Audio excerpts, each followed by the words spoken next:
भारताची पहिली महिला राष्ट्रपती कोण? भारताची ज्यांना माहिती त्यांनी हात वरती करायचे, फक्त सांगायचं नाही.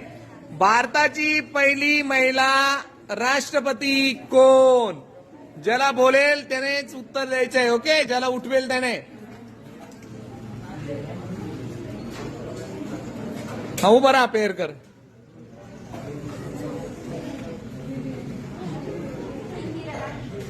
मी जसं एक्सपेक्टेशन ठेवलं होतं तसंच उत्तर भेटलं, इंदिरा गांधी. आणि हे उत्तर 101% चुकलेलं आहे. कोण सांगतं? कोणाला माहितीये भारताची पहिली महिला राष्ट्रपती कोण?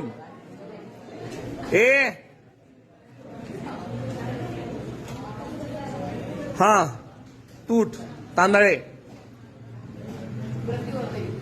प्रतिभाताई, पूर्ण नाव सांग.